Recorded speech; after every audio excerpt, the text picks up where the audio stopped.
పవన్ కళ్యాణ్ గారు, వేదిక పైన పెద్దలు, అదే మరిగా ఈ సమావేశానికి వచ్చిన అందరికీ నమస్కారాలు. ఈరోజు మాఘ పౌర్ణమి శుభముహూర్తం. ఆ శుభదినాన శుభముహూర్తంలో తెలుగుదేశం పార్టీ, జనసేన పార్టీ రెండు కలిపి ఎన్నికలు పోవడానికి సిద్ధమవుతున్నాం. ఈ వార్త రాష్ట్రంలో ఉండే ప్రజలందరికీ కూడా ఒక శుభవార్త కావాలని చెప్పి మేము కోరుకుంటున్నాం. పవన్ కళ్యాణ్ గారు చెప్పినట్టు ఈరోజు ఈ యొక్క కలయిక అనేది రాష్ట్ర భవిష్యత్తు కోసం, ఈ రాష్ట్రాన్ని కాపాడుకోవడం కోసం, భావితరాల భవిష్యత్తు కోసం ఈ కలయిక కలుస్తున్నాం.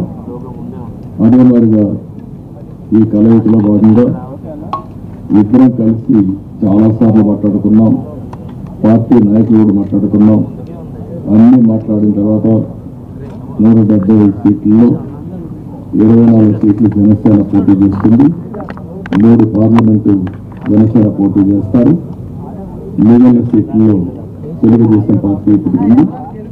మళ్ళీ వారు చెప్పినట్టు బీజేపీ కలిసి వస్తే ఆ విషయాలు కూడా మాట్లాడుకొని మేము తగిన నిర్ణయాలు తగిన సమయంలో తీసుకుంటాం. ఈరోజు మనం మొట్టమొదటిసారిగా ఏదైతే నిర్ణయించుకున్నామో ఆ నిర్ణయం ప్రకారం తెలుగుదేశం పార్టీ అభ్యర్థులు ఎంపిక చేస్తాం.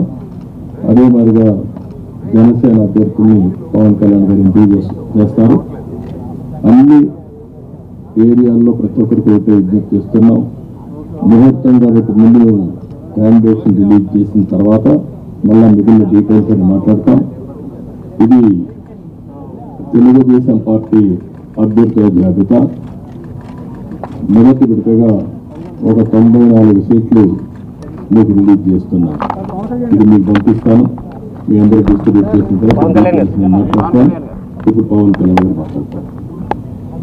జనసేన చాలా